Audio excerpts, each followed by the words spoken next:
Let's dive into Kimber's training so we can stay consistent at home. We are going to have a little bit more structure for Kimber in the home, and especially when we're trying to take her out in public. We're going to use the training tools to follow through and stay consistent. We're also going to reward Kimber when she's doing a good job or following our commands that we give her. So let's dive into the remote collar. This remote collar does have a 2-in-1. So basically two collars for one remote. So we're going to go over just Kimber's side, and then you'll have another video to go over Sarge's buttons and all of that. So how to turn the remote on. We have an on-off button in the back here. We're going to push and hold that until the screen lights up. And what we're going to focus on is seeing a dog number 1 at the top. I'm going to show you the difference real quick. So we'll talk about this button here in a second, but if I tap that, you're going to see a symbol, and if I tap it again, you're going to see dog number 2. Dog number 2 is Sarge. Dog number 1 is Kimber, and Kimber is with the black S button. Sarge is with the red S button. So we're going to talk about Kimber's training right now. To turn her collar on, we're going to use this magnetic red dot and the matching one that's on the remote. We're going to touch these two together, and you're going to see a green light flash that lets you know that the collar is on, charged, and ready to go. So for example, with the collar, let's talk about the heel command. So heel means walk next to us on a loose leash. This is a great command to use whenever we're out walking because it helps us ensure that Kimber's not going to lunge ahead, bark, or do anything that might be rude or potentially dangerous out in public. It ensures that she's going to walk next to us.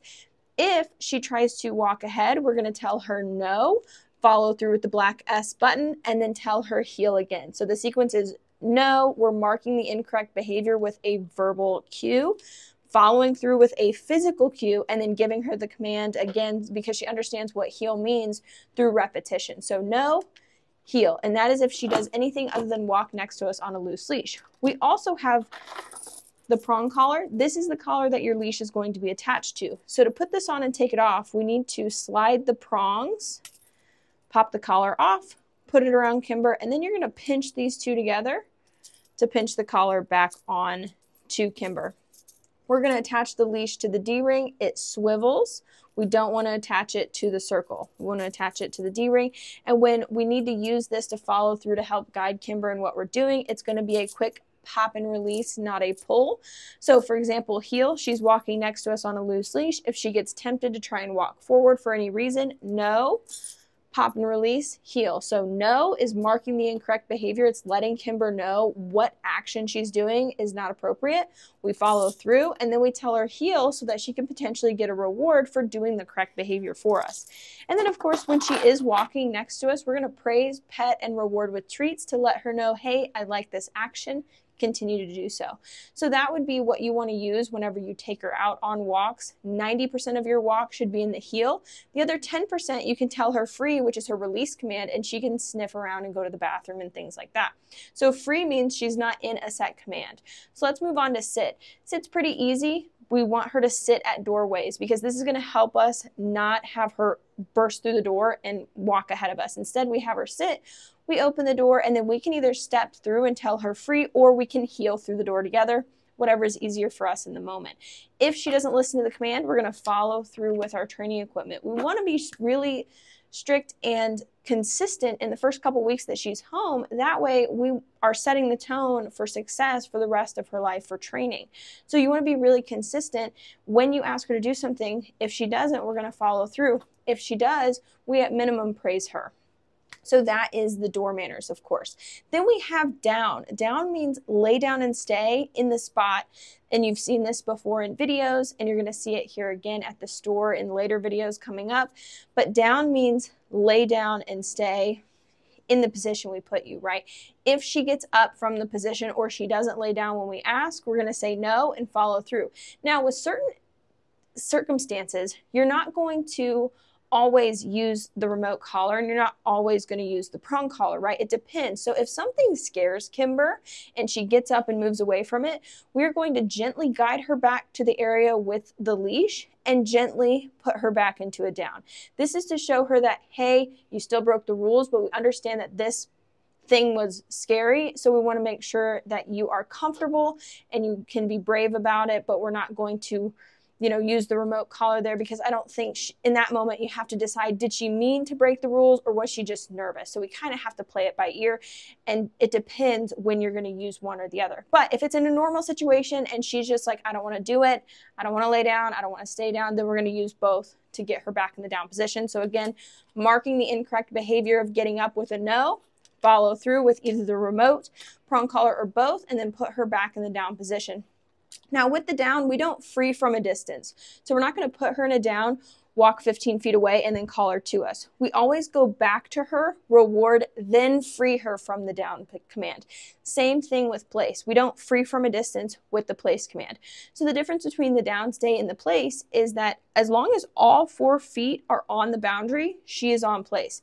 There's no barking though while in the place command. So if she does, follow through and say, hey, no, we're not going to bark. Reward the quiet behavior instead. So place is going to be the popular command we're going to use whenever guests come over. We're going to have her in a safe area so that new guests can toss treats like you've seen in the past to get her and Sarge used to company coming over. So if she tries to step off the bed, no, follow through with the black S button. Use the equipment if needed. So the first time you have guests over, definitely have leashes on the dogs. That way we can guide them back to the bed, because they're going to go home and they're going to remember what life was like before training and try and fall back into old habits, and we do not want that, of course. And then when they are staying on the place bed, when Kimber's on the place bed, reward by putting the treats on the bed, because we want her to understand that this zone is the positive zone, and it helps when guests toss treats. She's already looking at the bed to find them faster versus looking at their hand and then losing the treat in the air. When it's time for her to get off of the place bed, we always go back, tell her good job, and then we free her while we're standing next to her on the bed. We don't free her from a distance because that will weaken the stay. We want that stay to be really strong, and for Kimber and Sarge to assume they have to wait for us to come get them versus us being in the kitchen and they're in the living room and then they're like, well, they usually free me when they're in there, so I'm just going to get off. No, we always go back, good place, and then free them from the bed. So then we have come when called. When you're practicing this, always have a safety net leash on your dogs, because especially if you're not in a fenced-in area, this is to help if you call them and they get stuck or they don't come to you, you can reel them in like a fish. So we're going to have them free. Free means go explore. You're not in a set command. When they're distracted, that's when you're going to call them to you, because most of the time when we need our dogs to come to us, they aren't sitting and waiting for our next command. So it's not really practical to just have them sit and then back up 10 feet and call them to us. Great exercise, but it's not real world training, real world practice. So have them free. She's sniffing. Time to call her. Kimber, come. She comes to us. We praise the action of her coming to us. We have her sit. This is to help prevent jumping, because she's more often than not, she's going to be excited to come back to you. Have her sit. We always reward this command. We want to make sure she has a positive reward history with coming to us when we call her.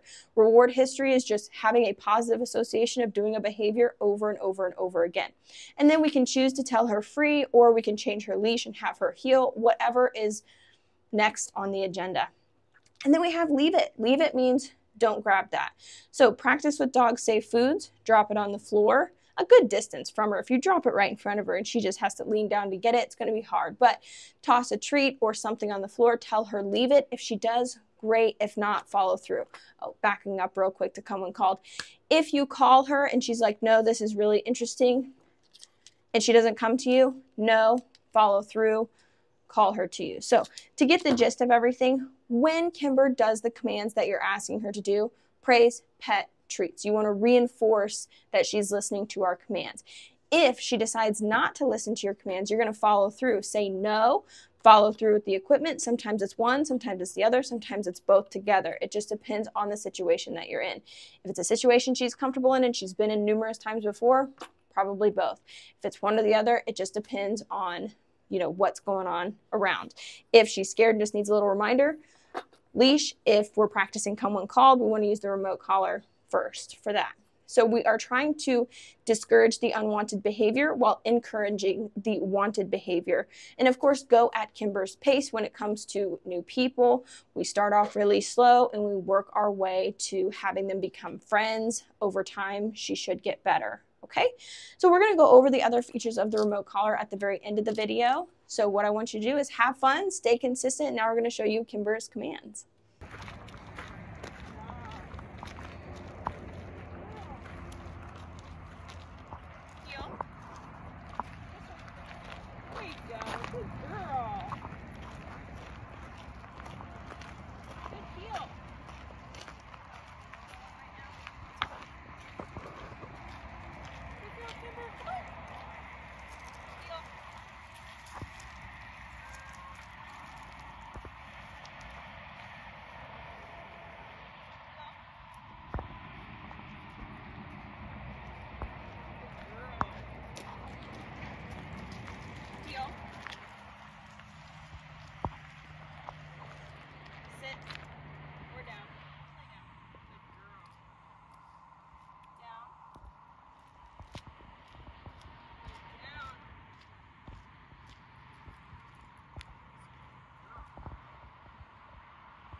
Down. Good girl. Oh, I dropped it. On it, right there. Down. Good girl. Down.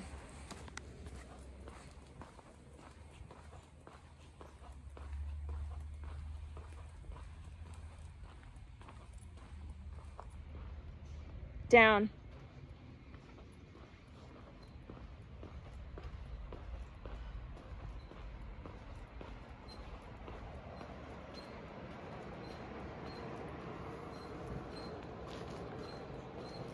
Good girl. Down.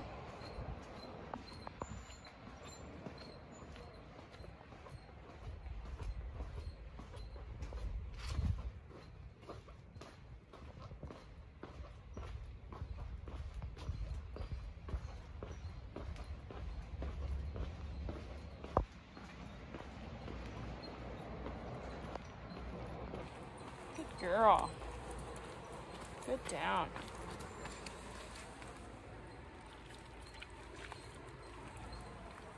Free.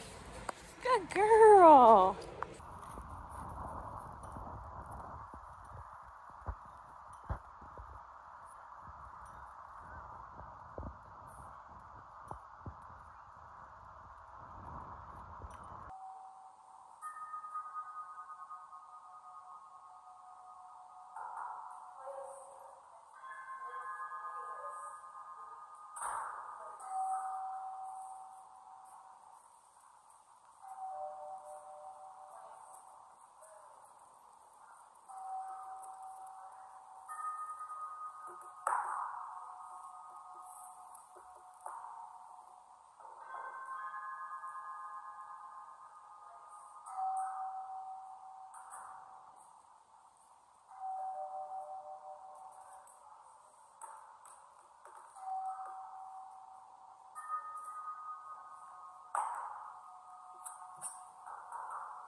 Let's dive into the other features of Kimber's remote collar. So we know how to turn the collar on. Now let's talk about how to turn the collar off and then go over the rest of the features. So red magnet dot here, red magnet dot on the remote, touch the two together.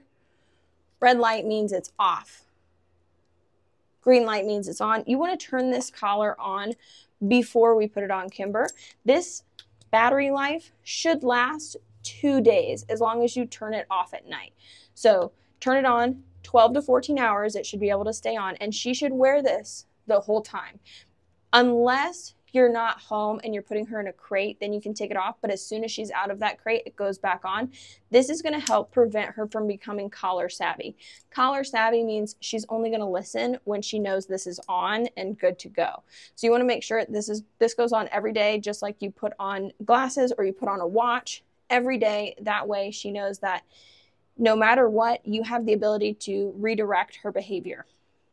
So she can wear this 12 to 14 hours a day. It can get wet as long as you make sure to dry the area thoroughly and then take the collar off. So yeah, it should last. I would charge it every other night, but this green light will start flashing orange and red when it's running low on battery. So just a heads up there. All right, so we're gonna put this anywhere on the underneath. We're trying to put it in the more sensitive area of her neck. So usually one side or the other, and every few days I would just pick a different side for her. This does have to fit snug. We have a bungee strap, so it gives it a little bit of give, so it's not too tight, but just be careful. You don't want it to be too loose, because if it's too loose, these connection points will rub on her skin as she's moving throughout the day, and that can create irritation marks. So you want to make sure that it's snug so that this isn't jostled around as much, and so that the contact points make good connection to her skin. Then we have consistent training because we can follow through consistently. All right, you want to, like I already talked about the charge, you want to charge this every other night. And let's talk about the waterproof again. She can go swimming with this on, but again, make sure you take it off and dry the area thoroughly before putting it back on, because if water is in there, moisture will build up and it'll create a bacteria, which could lead to a hot spot. The charging port for it is under here. Again, waterproof. Just make sure that's closed. It helps prevent water from getting into the charging port and messing with the electronics. Charging port here is on the back. Okay, so we're going to get into details about the rest of the remote collar. Because this is a 2-dog system, it's a little bit more, I don't want to say complicated, but there's other features in it. So the T button right here, this stands for tone or vibrate. So right now, as you see it, when you push Kimber's button, it is going to stimulate at level 20. Now let's say you want to also correct Sarge. You cannot correct both dogs at the exact same time. So let's say both Kimber and Sarge mess up. You would say no, push Kimber, and then you would push Sarge. Okay, and you're going to see that it stimulates Sarge. Even though Kimber was on the screen, just a push of a button and you will stimulate the other dog. So if I want Kimber, push. If I want Sarge, push. Now let's say we want to use vibrate. So I wouldn't recommend using vibrate a ton in the beginning because we're trying to set the tone for how we want the structure in our home. What I like to use vibrate for is to make sure that the collars are on and ready to go. So if I push this T button here, that changes the symbol on the screen. So now, I don't know if you can hear it, but this is now vibrate. So now, before I put this on Kimber, I'm like, okay, I've definitely turned her collar on. Because sometimes with the magnet, you can touch it so quickly, and now we've turned the collar off. So vibrate, make sure that it's back on. Plus, in the future, I'm talking a few months down the road, you can use it as a warning. So she's doing pretty good, but she's kind of messing up a little bit. Vibrate her as a, hey, remember what you're supposed to be doing. And that gives her like a little bit of time before she gets the stimulation to realize, oh, okay, I need to, figure it out. Okay, so the vibrate, if you push it, now it should be at it's actually at Kimber. If you push it again, you can see Sarge's button. So this is like the toggle if you ever need to see their level without actually like pushing their stimulation. So I want to go back to Kimber's stuff on the screen. So I would hit this, hit it again, and now we're back at Kimber. Let's talk about the level. Level 20 is what's working for her right now, but we're going to adjust the level. This is the dial. We turn it right now and it is solid because her 1D at the top is not flashing. If we push down and hold this, the 1D is now flashing, and we can turn the level down and we can turn the level up. But I want to show you something. If I go to Sarge's level, his is still locked. It doesn't impact the other dog's level at all, as long as it's locked, right? So if I go back to Kimber, hers is unlocked and flashing. So we want to lock these because we don't want to accidentally turn the level too high or too low when we're working with our dogs. This level can change. So 20 is what gets Kimber's attention right now, but when she goes home, it might need to go up, it might need to come down. It just depends on her reaction. If you're having to constantly reinforce behavior with using this, we might need to bump up the level because the distraction is just too much and she's able to tone that out. But if she's giving a dramatic reaction, we can turn it down because she's less distracted in that environment. So it really just depends on her. So we will, turn the level back down to 20. And then we're going to push and hold it to lock it so we don't accidentally turn it up and down with it. So now let's go over the flashlight feature. So the on-off button, you see that it also says light under there. This can be a flashlight for the collar. So if we tap it and tap it again, we're not turning the remote off, it's still on. We're just activating the flashlight feature. Now let's say you also want to turn Sarge's on. Toggle, which is the vibrate button, to Sarge, and then we would push the button again. I actually have his collar right here, so I'm going to show you. I'm going to turn it on. So now we can have both of the flashlights on at night. Really cool. So to turn them off, I'm already on Sarge's, but let's say I want to turn off Kimber's. I toggle back to Kimber, turn hers off, toggle back to Sarge, turn his off. Again, we're just tapping the button in the back to turn the collars off. So I'll do it one more time. So Sarge is on, Kimber's on. I want to turn Kimber's off. I'm on Kimber's level, so I tap the back button. Then I got to push vibrate twice because it's the symbol, and then push it again to get to Sarge. Tap the button to turn his off. I know that's a lot. There are instructions, which I'll show you here in a second, but that is to just do the flashlight feature, nothing else, right? So I'm going to turn Sarge's button off. Okay, now we need to go over the boost feature. So the boost feature is for emergencies only. So I'm going to show you on Kimber. We have to get 1D at the top. So we're going to, again, push the vibrate button, 1, 2, because remember, this symbol stands for vibrate. So Sarge, vibrate, Kimber. Perfect. We have a boost feature where it will increase her level by 20. This is for emergencies only. This is if she's gotten out of the house and she's running for the road and Kimber, no, come. And we're pushing the button and she's not responding. It is time for a boosted level because she is in an aroused state and level 20 only reaches up to here. We need something to double that to snap her back. We have not needed this for Kimber, but you have it just in case. This is also important to know. You cannot push both of these buttons at the same time and stimulate both dogs at the exact same time. You have to do one and then the other. Can't do both at the same time. If we push Kimber's button down and hold it, and then we tap Sarge, it is going to add 20 to that correction. So she will be stimulated at 40. Not 20. You won't stimulate her at 20 and Sarge at 25. You will stimulate just Kimber at 40. So it's really important to know that information, that if you push hers down and then push Kimber's, you are not stimulating Sarge. You are boosting just Kimber.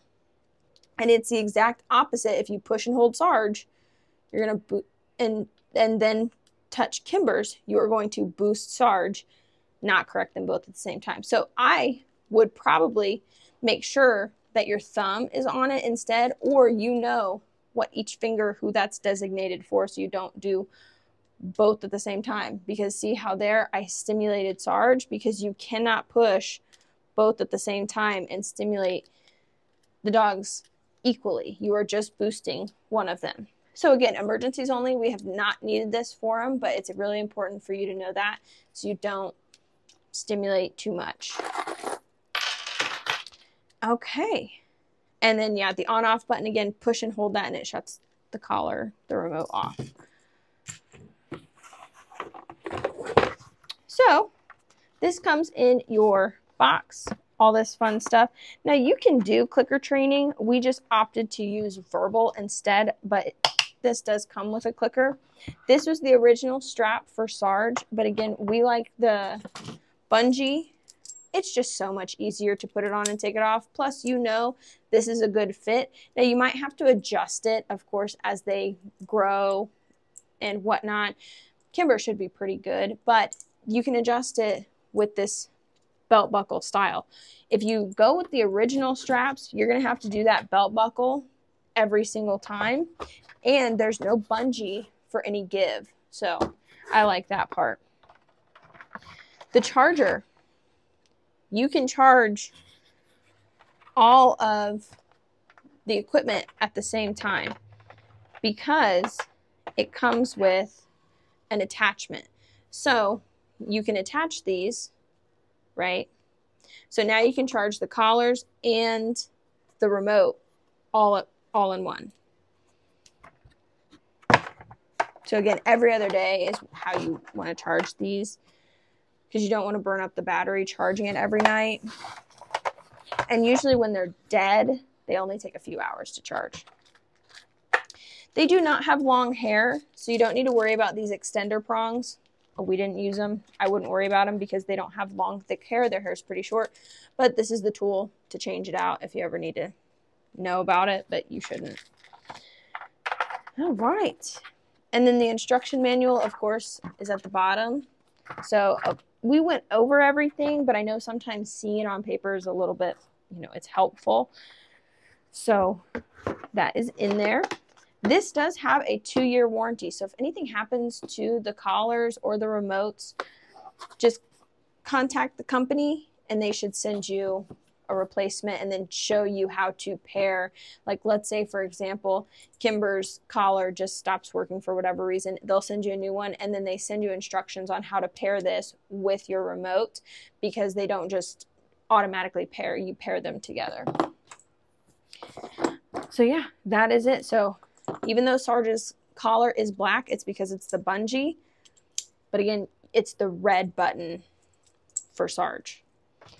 Okay, so those are the rest of the features of the remote collar. Again, stay consistent. You want Kimber to wear this equipment every day so that she understands that you have the ability to follow through and communicate with her on a daily basis, not just once in a while when you remember to put the collar on. Every day, all day, take it off at night. Have fun, stay consistent, and let us know if you have any questions.